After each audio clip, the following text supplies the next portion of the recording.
بسم الله الرحمن الرحيم. الحمد لله رب العالمين، والصلاة والسلام على سيدنا محمد وعلى آله وصحبه أجمعين. خۆشەویستانم، سەلام و ڕەحمەت و بەرەکەتی خۆی گەورەتان لێبێت. جارێکتر لە بەرنامەیەکی جیاواز لە شیرینشا لە کەناڵی ئاسمانی پەیام بە خزمەت ئێوەی ئازیز و خۆشەویست گەیشتمەوە. ئێمە لە ژیانی ڕۆژانەمانە دوو جۆر هەڵوێست ڕوومان تێکات. ئایا زۆر گرنگی بە شتەکان بین یاخود کەم، لاموبالات بین یاخود گرنگێکی زۆر بین بە کارەکان و بمانکە بە مامەخەمە. ئەمە هەردوو حاڵەتەکە ئێمە باسەکەین کە یەکێکیان هونەری خۆ دوورخستنەوە لە زۆر قەرەباڵغبوونی ژیانت، و هەروەها ئەوەی کە ئەم حاڵەتش کە تۆ گرنگێکی زۆر دەی بە شتێک نەبێتە هۆی نەخۆشیەک و لە گرنگەکانی تری ژیانت بخات. ئەمە بابەتێکی زۆر گرنگە. ئەمە تەنها لە مەڵقەیە سەرداوەکانی ئەم باسەکەین و ئەوی تری جێهێڵین بۆ ژیانی ڕۆژانەی خۆمان، تاوەکو لە ژیانی عەمەلیمانە بزانین ئایا چەندێک گرنگە لاموبالی بین لە هەندێک کاتا و هونەرە، و هەندێک کاتیش موبالاتمان زۆر بێت و یا لاموبالیەت شتێکی خراپ و سلبی بێ لە ژیانمانە. فەرموڕەڵقەی ئەم جارەمان.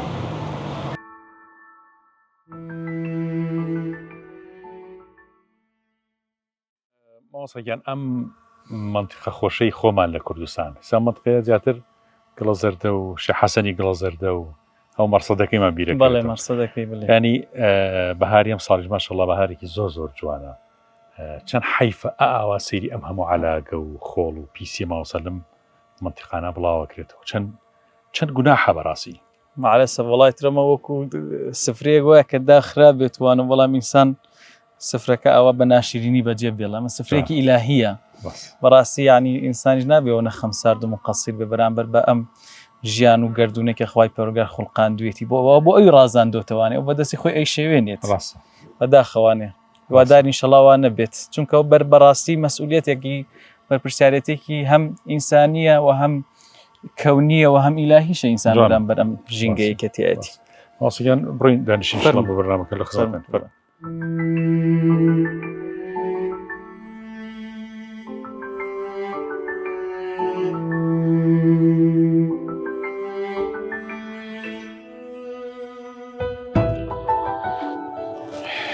ماوەسەگیان ئەخوا بەخێر بێ. جەنابی ماوەسا شێخ سۆرانی بەرزنجی،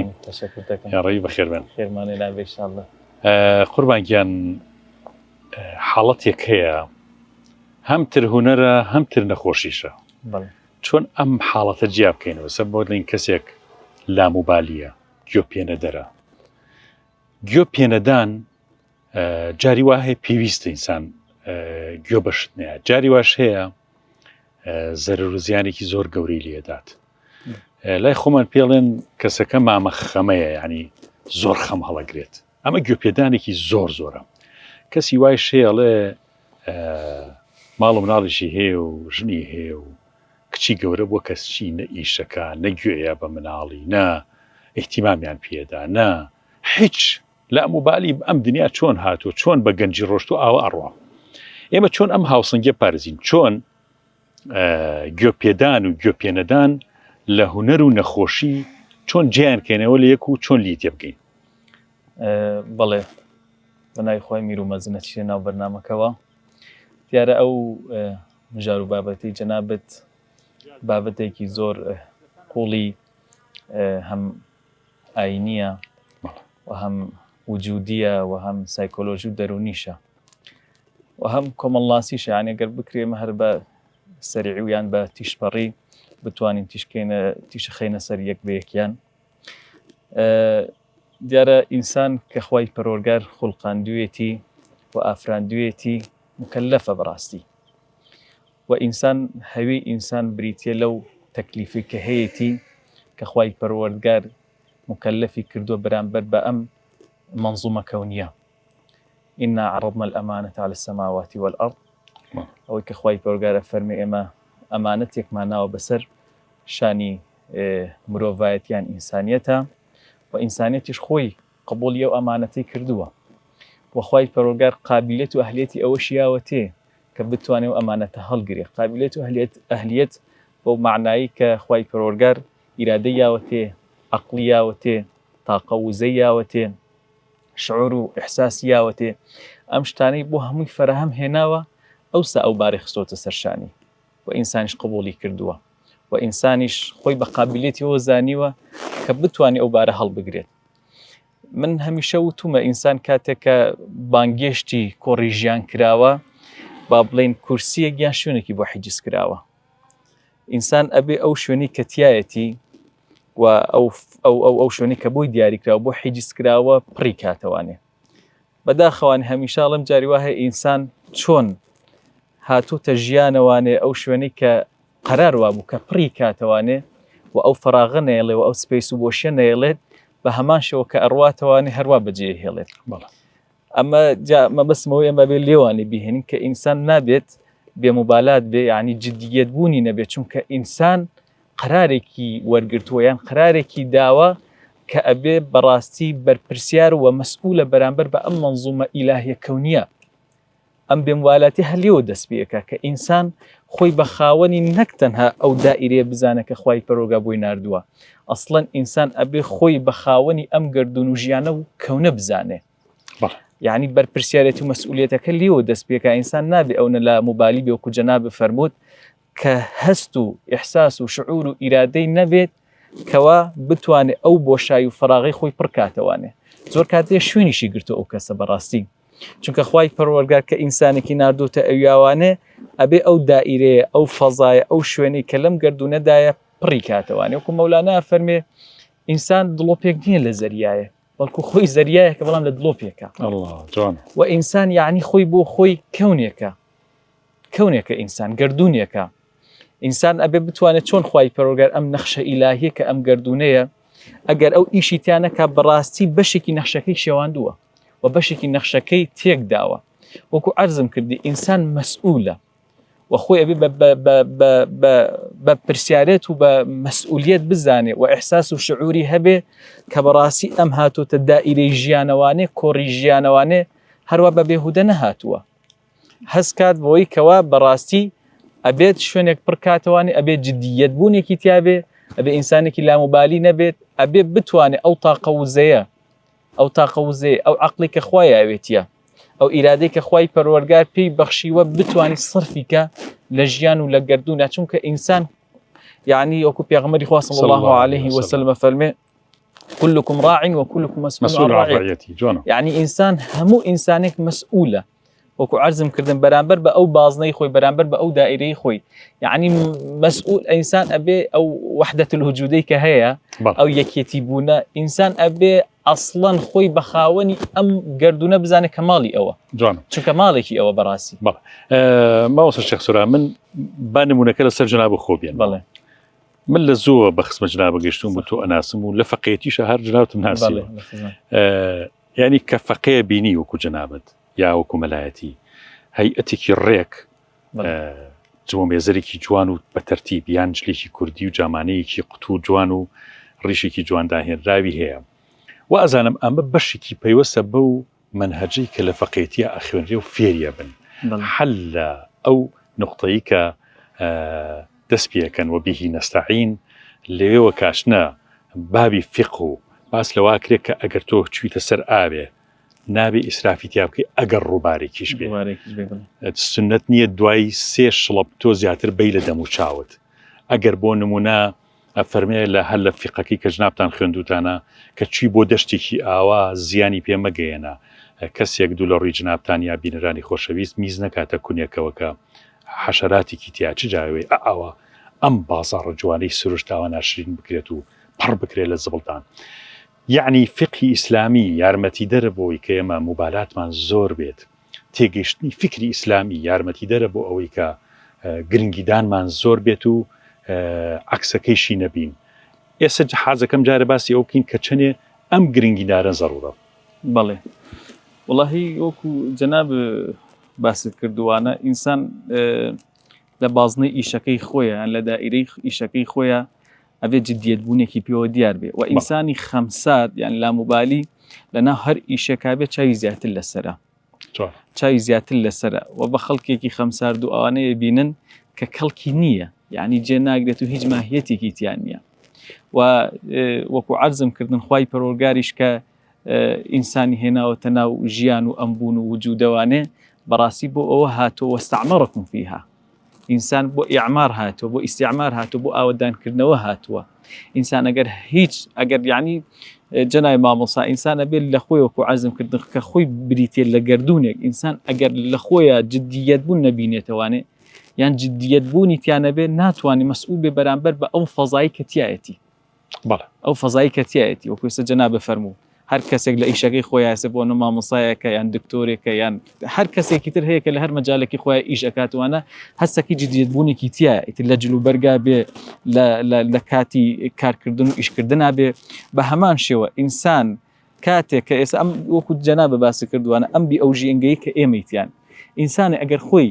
بە خاوەنی ئەم ماڵە بزانێت کە ئەم گردونەیە و خۆی بە خاوەنی ئەم سفرە ڕازاوە ئیلاهی بزانێت ئەوە پیسی ئەکات ئەوە یعنی خەمسار ئەبێ بەرامبەری بۆ یەکە نەک تەنها ئەم شوێنی کە ئەو کەسێتیایەتی سەیرانکەرێکە یان هاتووە با بڵێن کاتێکی خۆشی تیا بەسەر ببات و هاتووە متعەیەک وەرگێت لەم سروشتە جوانەدا نەک ئەمە یعنی خۆی بە خاوەنیەوە بزانێت ئەبێ خۆی بە خاوەنی هەمووی بزانێت خۆی بە خاوەنی ئەم گردونە هەمووی بزانێت لە هەر وڵاتێکا بێت لە هەر با بڵێن سنوورێکا بێت لە هەر شوێنێک کە ببینێت پیسیەک هەیە یان با بڵێن خەمساردێک هەیە بتوانێت ئەو پڕی کاتەوانێ یعنی شتەکە لە کێوە دەست پێکە ماوەسە ئەو ئیحساس و شعورە لە ئینسان خۆیانێ دەست پێکە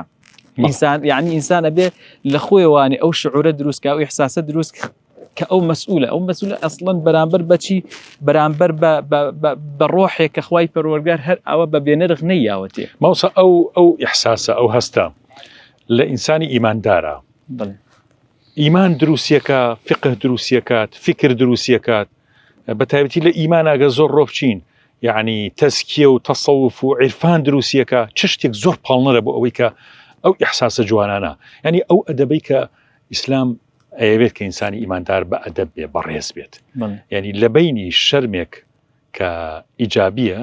لەگەڵ شەرمێک کە سلبیە ڕایەگرێت لەو بینایی وەسێنێ یعنی وجعلناکم ئومەةً وەسەطا لە هەموو شتەکانە ئەیخاتە ناو ناوەڕاستی ئەو قەزەی کە زۆر سوودمەنە بێ بۆ خۆی بۆ کۆمەڵگا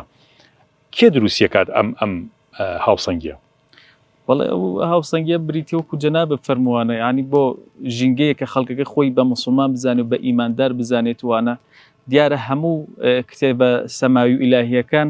هەر بۆ ئەوەیە کە ئینسان هەز بەو مەسئولیەتە بکات ئیحساس بەو مەسئولیەتە بکات ئەمە کێ لە پێشەکی دروستبوونی ئەم گردون و وجوودە خوای پەروەردگار مقدمەیەکی داڕشتووە و ئەم هەموو با بڵێن خوای پەروەردگار کە ئەم هەموو پێغەمبەرەی ناردووە عەلەیهیمۇ الصەلاة وەسەلام ئەمانە بۆچی هاتوون هەر بۆ ئەوە هاتوون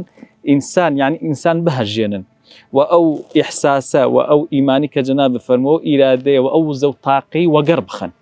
یعنی وەگەڕخستنی ئەوە لەلایەن کێوە لەلایەن پەیامێکی ئیلاهیەوەیە کە خوای پەروەردگار لە قورئانە لە چەندین ئاەتە ئەفەرمێت چیە فەرمێ ئیعملوا یعنی ئینسان باسی ئەوە کە ئینسان ئەبێ خۆی وەگەڕ بخا عەقلی وەگەڕ بخا ڕۆحی وەگەڕ بخا ئەو وزە و تاقە و ئیرادەی کە هەیەی وەگەڕی بخات تەسەووڕ کە مامۆستا ئینسان ئەو تاقەی هەیەی ئەو عومرەی هەیەی ئەو تەمەنەی هەیەی خوا بە زیادی شۆیاوێتیە یعنی ئینسانە گەڵێ وڵا ئیشکردن و با بڵێن تاقە و وزەکەی خۆی با بڵێ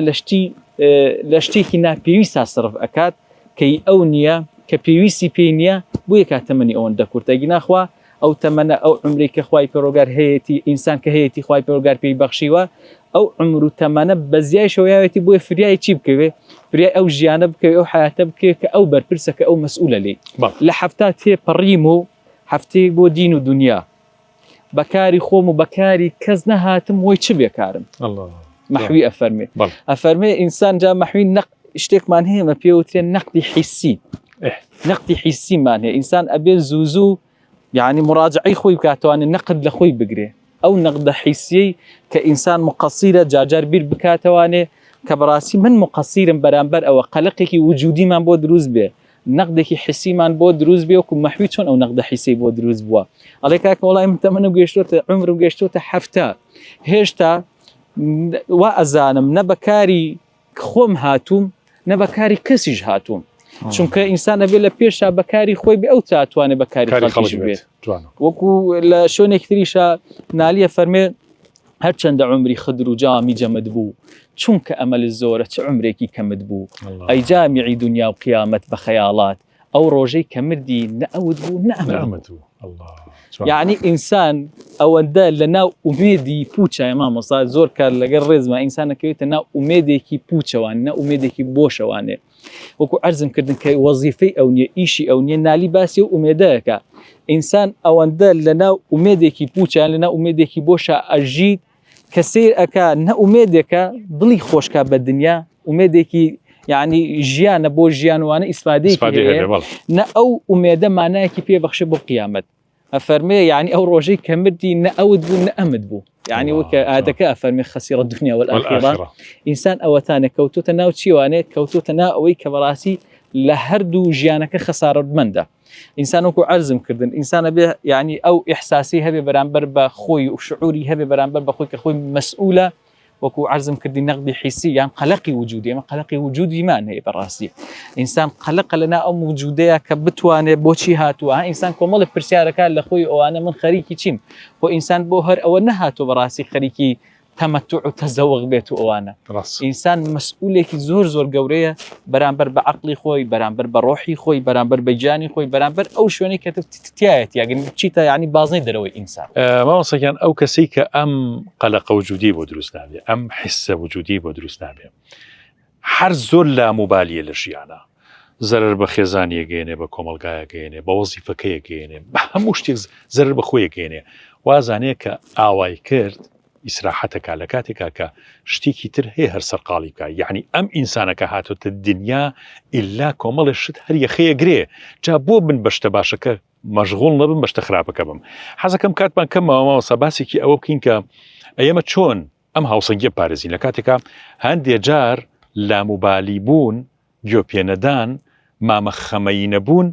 هونەرە بێ هەندێک جار بەکاری بێنین لەکوێ ئەم هونەرە بەکاربین بۆ نمونەی سەر ژیان زۆر جەنجاڵ بووە زۆر قەرەباڵغ بووە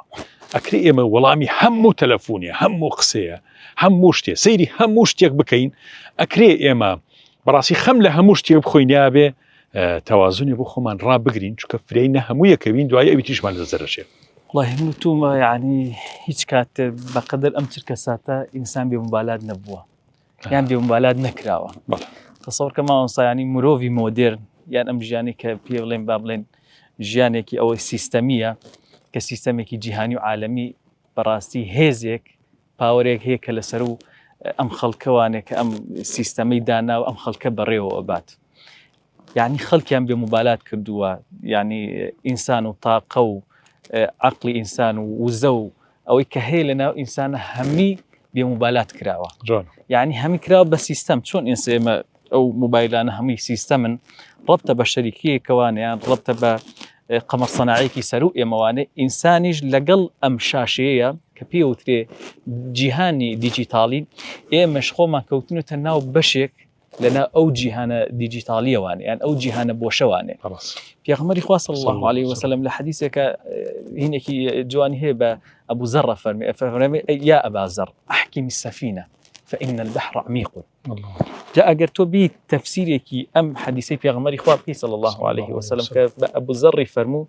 فەرمووی یعنی سەفینەکەی خۆ کەشتیەکەی خۆت محکەم کە کەشتی ئینسان بریتێ لە چی مامۆستا بریتێ لە ئیمانی بریتێ لە ئیرادەی بریتێ لە وعی بریتێ لەو تاقە و وزەی ئینسان ئەگەر محکەمینەکە مامۆستا ئەو بەحرە عەمیقە چی ئەو بەحرە قوڵە بریتێ لە دنیای مۆدێر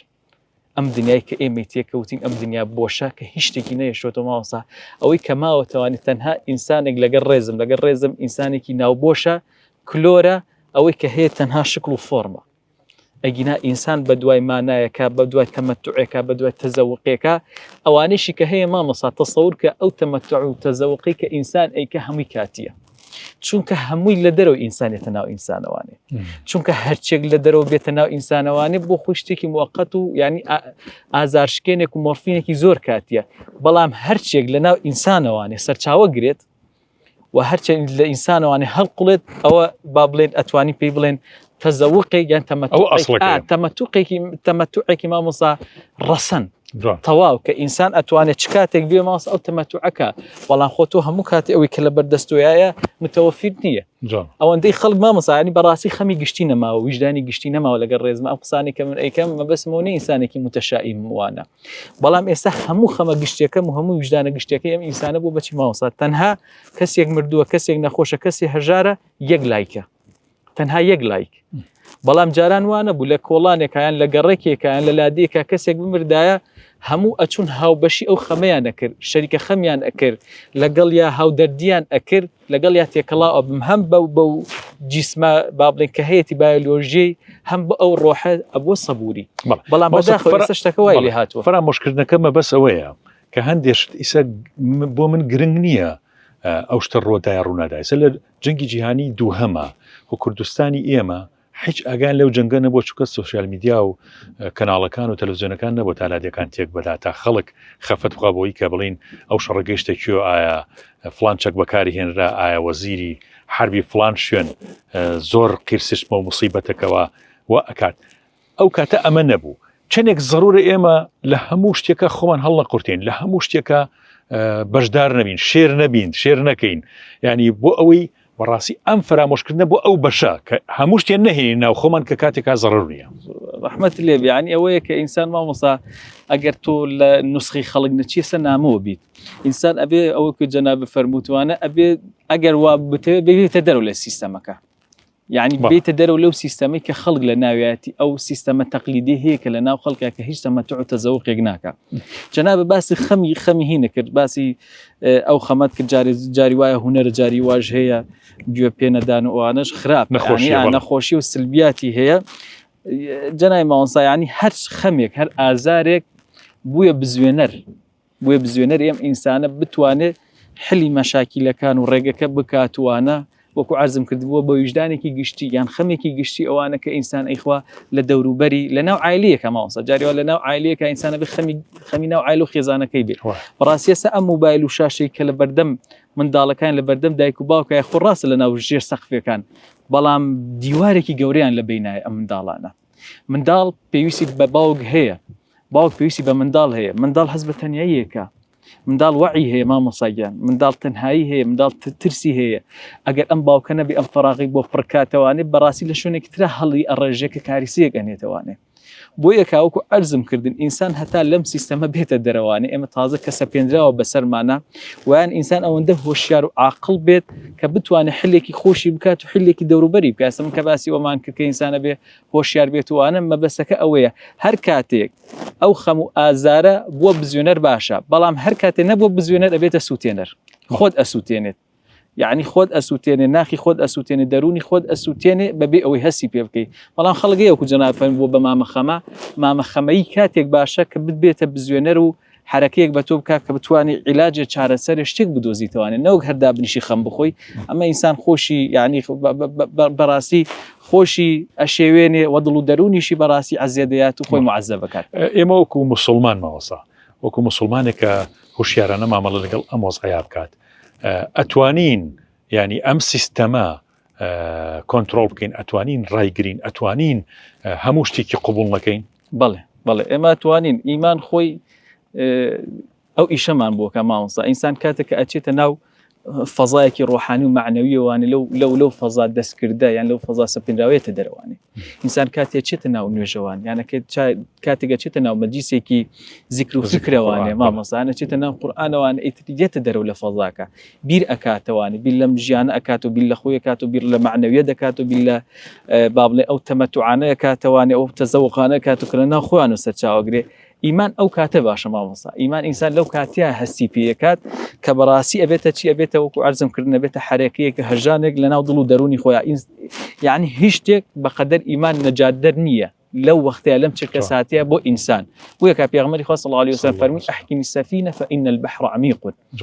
بەحرەکە زۆر پەیاپەی قوڵە مامۆستا ئەوەی کە پێغەمبەری خوا صلی الله علیه وسلم بۆ ئەو سەردەمی وتو بۆ هەمان سەردەمیشە ئەشێت یعنی ئەم تەفسیری پێغەمبەری خوا صلی الله علیه وسلم ئینسانگیری خواردو ئەوەیە کە ئینسان ئەگەر بتوانێت کەشتێکی کە بریتێ لە کەشتێکی پڕ لە ئیمانی و عیبادەتی و وزە و تاقە بتوانێت ئەو کەشتەی محکەم بکات و خوا نەخواستن نغڕووینە ئەو سیستەما یان نغڕۆی ئەو بەحرێک کە بەحرێکی مۆدێرنێتی نەکەوێتوانە ئینسان نەجاتێ بێگینە بەڕاستی خراپەوە بێئومێدی ئێمە بێئومێد نین بەڵام ئەبێ ئینسانیش بە خۆیان بچێتوانە مراجعەیەکی خۆی بکاتەوانە چونکە ئینسان مەسئولە. خۆشەویستانم ئێمە لە تەوەریەکەمە لە خزمەت مامۆسای زۆر ئازیز و خۆشەویستمان جەنابی مامۆستا شێخ سۆرانی بەرزنجیا بووین و لە تەوەری دووەماچینە خزمەت دکتۆر و پزیشکێکی دەرونی مختص بۆ ئەم بابەتە و لە خزمەت دکتۆر زانا ئەحمەد قەساب ئاوین لە خزمەتانەی.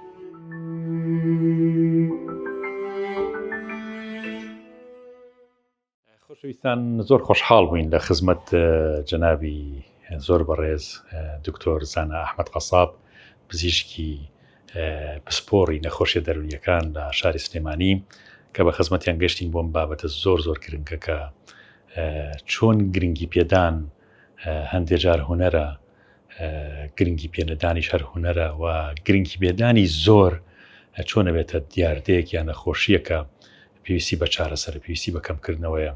چۆن لەم دیاردەیە بڕوانین یا لە عەرەبیا پێڵێن موبالات و لا موبالات. بە خێراتنی جنابتەکەی کاتورکە خۆشتان بەخێر بنیاخوازێتان کرد ئێمە چۆن ئەم دیاردەیە ئەم حاڵەتە لای جنابتان لە وەکو نەخۆشە دەرونیەکان چۆن هەڵسەنگاندن بۆ ماکەن و ئەو کەسانی کە بڵین لاموبالین یا ئەو کەسانی زۆر گرنگیە دەنمەشت یا هەمتر هونەرەکەیشی باس بکەین کە لە قەرەباڵغی و لە جەنجاڵی ژیانە زۆر جار لاموبالیش ضرورە ئەمانە چۆن جیاب بکەینەوە لە یەک. بسم الله الرحمن الرحیم. طبعا وەکو مرۆڤ بە شێوازێکی گشتی زۆر تەبیعی هەندێک شتە بێ زیاتر ئیهتیمامی پێ بە هەندێک شتی ژێ پێویست ناکە ئیهتیمامی هەندە پێ بایە ئەوەندە بەگری بکە بۆ منە مناڵێکت نەخۆشیەکەی زۆر خراپە لەوانێ پەرکەمێک لێی بە ئەمە گرنگە تۆ بە سەریعی ینی ئیهتیمامی زۆری بێ بۆ خەسەخانە وەلای دکتۆر. نەخۆشێکمانێ لە ماڵەوە خەریکە نەخۆشیەکەی زۆری بوێنێ سنگی زۆرێشی و خەریکایە بە جەڵدە فریاکەین ئەمە ئیهتیمامێکی زۆری پێویستە کەواتە بەپێی حاڵەتەکانە. هەندێک حاڵەت هەیە کاتێکی کەمی پێویستە و گرنگە تەواوی یەکسەر تەداخولەکەین تایە ینی یەکسەر ئیشەکە ئەکەین ئەمە ئیهتیمامێکی گرنگی پێدەین. بە نمونە تۆ هاوینە و قفڵی ئاوەکە تشکاوە ئاوێکی زۆر خۆشی بێ ئاوی ئەمە شتێکی گرنگە بێت زوو تەداخولکە پیاوەکە لە ماڵە چاکی بکە. بەڵێ میوانێکی دێ ئافرەتەکە ئێوارەیە و ئێستا سەعات 3 عەسرە و تۆزەگە بێ سەریع ئیهتیمامی ببانێک بە ئیسراحەتی خۆی و سەعانوی شەو خواردن پێ بدە کەواتە هەندێک شتێ بەسە بە گرنگی شتەکەەوە چەندێک گرنگە و چەندێکیش کاتمان لەبەردەسایە هەتا کاتەکە کەممان لەبەردەسا بێ و زۆر گرنگ بێ بە سەریعی ئەیکین. ئەمە باسی لایەن نۆرماڵەکە یەکەین. هەندێک کشتیشمان هەیە کاتی زۆرتریمان لەبەردەسایە هێندەش گرنگ نییە بۆ نمونە ئیشێکە مانگێکی ترە کاتمان لەبەردەسایە خۆمانی بۆ حازرەکەین ئیهتیمامەکە ڕێگەخەین بە پێی وەقتی بۆ دارین بۆ لەم هەفتەیە سەعاتێک تاقێکی بۆ دارین هەتا ئەگەین بەو ڕۆژە. نمونە حەفلەیەکمان هەیە نمونە داوەتێکمان هەیە بۆ من لە باخێکا و 50 کەسمان داوەکرۆ بەڵام 3 هەفتەی ترە ئیتر من لە هەفتەی ئاخیرە وەردە و دەشتەکان حازرەکەم و 2 ڕۆژ پێشەوە ئیهتیمامەکە سەریعترە بێ و گرنگترە. بەڵام هەندێک کەسێ بەعکسی ئەمەوەیە ینی بۆ نمونە ئیشەکە زۆر بەپەلەیە و زۆرش گرنگە وەکو جەنابوتێ لا موبالاتە ینی هیچ گرنگ نییە بەلایەوە چی ئەبێ چی نابێت چی ڕۆدا چی ڕۆنادا. ئەمە لەوا چێکە نمونە بینەوە پیاوێک بێ لە ماڵەکەیە ئەگە لە ماڵەکە نییە مناڵەکە نەخۆشە ژنەکە بێت تااقەتە مناڵەکان شەڕیانە لەگەڵ یەکە باشە یعنی شیرازەی خێزان خەریکە تێگەچی ئەم بۆ خۆی لە لاوەدانێشتۆ و خەریکی مۆبایلەکەیەتی و هیچ گرنگێکی پێنادە ینی هەستەکەی بەشدار نییە لە خێزانەکەیە بەجەستە لێ بەس بەشدار نییە لە ڕێخستنی خێزانەکە ئەمە لێرە مشکلە دروستەکە ئەم لا موبالاتیە یان دایکێکە لا موبالاتە لەوەی مناڵەکەی چۆن پەروەردەکە ماڵەکەی پیسە ئیهتیمام بە میوانەکە نادا ئیهتیمام بە پاکتێویزی خێزان و مناڵەکەی و هاوسەرەکەی نادا زۆربەی کات وایە یعنی سێک هەستەکەی ئیهمالیشی تایە ئەمە ئیتر ئەمە کێشە دروستەکە مەرزی نەخۆشی دروستکە ئەمە کێشە دروستەکە. جناب دەزانی عکسەکەیشیمان هەیە باوکێکە یا دایکێکە لەسەر بچووکترین شت دائیمە لێپرسینەوە لە هەموو مناڵەکەی و لە مامۆسای مناڵەکەی و لە ژنەکەی و لە هەمیەکە یعنی مەسەلەن مناڵەکەی هاتۆ تۆ سعی کردووە کاتی ئیسراحەتێتی بڕۆ سعیکۆک قەلق ئەگە سعیکە نەکەی دەرەجە نانی ئەگە سعیکە نەکەی واو لێ بەس لە هەمان کاتە مناڵەکەی مناڵێکی بە شایەتی مامۆساکان و دەرەجەکەی لە مەکتەب باش کەواتە ئەمە وای کرد ئیفراد بێ ینی زیادەڕێوی بێتایە یان دایکێکە مناڵەکەی چێتە دەر خۆ بێت دڵی لای مناڵەکەی بەس هەموو سەرە سەعاتێک تەلەفۆنێکی بۆکە لەکوێی هاتیتەوە ئەگەڵ خۆبێ واو لێ نەیە ئەمە زیادە ڕەویە ئەما چێ بەرەو قەلەقیکی زیاد لە پێویست کە ئیتر احتیمالە بڕوا بەرەو نەخۆشی قەلەقی. ئێمە کاک شێخ لە نەخۆشی دەرونەکانە چۆن شتێ بە نەخۆشی داعنین ئەگەر ئەو شتە کەسەکە خۆی یان چواردەوری هەستیان پێکرد ئیتر کاتی گرتووە ئەوەندە قەلەقە زۆربەی کاتەکەی مێشکی ڕۆشتووە لە باتیوی خەریکی خزمەتی خۆی و عیبادەت و ماڵ و مناڵ و ئیشەکەی بێ ڕۆشتۆ بۆ قەلەقەکەی خەریکی تەلەفۆنەکەیتەوە ئاگاو لە خۆ بێ و واو لێنێ دایمەن هەز بە بێتاقەتیەکە یان پیاوێکە و زۆر قەلەقە هەز بە تووڕەییەکە کەواتە کاری گرە سەر نەفسی خۆی یان جەستەی خۆی سەریێشێ بۆنی قەلەقیەوە قۆڵۆنی توژۆ بۆنی قەلەقی بەردەوامەوە بە بەردەوام لەم دکتۆر ئەو دکتۆرە ینی خیاڵی هەیە بڵێن ڕەحمەتی خۆڵەوی یان کاری سەر لایەنە نەفسیەکەی خەوی تێگەچێ دایمەن خیاڵ لای کێشەکەیە ناتوانێت کۆنتترۆلیکەوە نیە وەکو من و تۆ 5 دقه بیری لێکن و 10 دقه چارێکێک و لایەبێ نە ئەو بەردەوام لە خەویشا بۆی دێ یان کارەکاتە سەر پیشەکەی ئەوەندە قەلەقە لە دەوامیش خیاڵی لە ماڵە لە دەوامیش خیاڵی لای شتەکەیە باشە یان کاری کردوتە سەر چێژبینین لە ژیان هەتا لە عیبادەتەکە چێژ نابینم لە دانیشتنێکی مەجلیسی خۆش و سەیرانەکەشا چێژ نابینم یانی تر کارەکاتە سەرۆک و عەرزم کردی خەو و خواردن و زاکری ئەمە ئەگەر هێندەی خایان چەند مانگێک چواردەوریش هەستیان بەمە کرد ئێمە ئەکرێ ئەمە بڵین کاکە وەڵامە بەرەو نەخۆشی قەلەقی بۆ منە جۆری گشتی بکەن قەلەقی گشتی ئەڕوا ئەمەمان هەیە بەرامبەرەکەشی عکسەکەی ئەگەر لامۆبالاتەکە هێندە زۆر بێ عادەتەن بابەتی لامۆبالات کاکشە زیاتر علاقەی بە جۆری کەسێتێکەوە هەیە شردنیە نەخۆشیشی قەلەقی بەیا خەمۆشی بەڵام ئێمە هەندێک لە جۆری کەسێتیمانێ بۆتین کەسێتی پشبەستوو بە یەکێکی تر دپندنت دایمەن حەزەکە لە بڕیارەکانی شایەکی یارمەتی بە بۆ یەسێرێکی ئەمانە زۆر خۆیان لە کێشە نادەن یان کەسێتی بۆتێ دوورە پەرێز ئەڤۆیدنت ینی دایمەن خۆی دوورە پەرێزەگرێت لە کێشە بۆ یەسێرەکەی بڕیاری باش نییە ناوێرێ بڕیار بدە حەزەکە لە بڕیارەکە دووسێ کەسی لەگەڵا بێکە بڕیارەدا هەموو جارە یەک نەک یەکجار حەزەکە لە هەموو ئیشێکە یەک دوو نەفەری لەگەڵا بێ ینی بە تەنیا ئیرادەی ئەوەی نییە بیکە ئەمە زیاترە چێ بۆ لای کێشەی کەسێتێکە کاتۆر دکتۆر زانا ینی سام کەسی وا هەیە لاموبالیە لاموبالیەکە بۆ لاموبالی لە بەرەوەی کە ئەڵێ حەزم لە کێشە نیە حەزەکەم بە بێدەنگ بۆ خۆم بژیم حەزەکەم حەقم بەسەر کەسەوە نەبێت و کێشەی خەڵک تەداخل نەکاتە ناو ژیانی من بەس زۆر جار ئایا ئینسان بە لاموبالی وای لێت کە کێشەی نەبێت یعنی ئەسڵەن ئینسان هەر پێی کێشە نیە هەر چۆن هەبێت یعنی کێشەی کتری بۆ دروست نابێت لە کاتێکە کە پێویست بوو ئەم حاڵەتە ئیجابی هەبێت و خزمەتێ بکات شتێ بکات کە باش بێت خۆ ئەم هەر ئەو فراغی هەر بۆ پڕێ بێتەوە بە کێشەیەکی تر خۆی خودی لاموبالاتی بەردەوام کێشەیە کاکشە چکە بەردەوام تۆ کێشەکان هەڵەدە پشتی خۆتەوە بەڵام هەر بە دواتەوە ئەسڵەن تەراکوماتی کێشە هەڵچنینی کێشە لەسەریە کێشەی زۆر گەورە دروستەکە بە نمونە تۆ مناڵێکی هەیە مناڵەکە لە مەکتەبە تااقەتی خوێندنی نییە تعریفەکەی خۆمان جیە مناڵەکە تەمەڵە دەی باوەڕت هەبێت زۆر مناڵمان بینیەوە فەقیرە تەمەڵ نییە کاشە زۆر زیرەکە تەرکیزی خراپە نەوەڵە نازانە بنووسێ ئەمە پێڵێن گرفتی نووسین کە ئەسڵەن ئەمە شتێکی زۆر بەسیدە بە تەمرین حلە بێ 3 مان 4 مان 5 مان تەمرینی پێیەکەی حلە بێ مامۆستای تایبەتی بۆ دادێت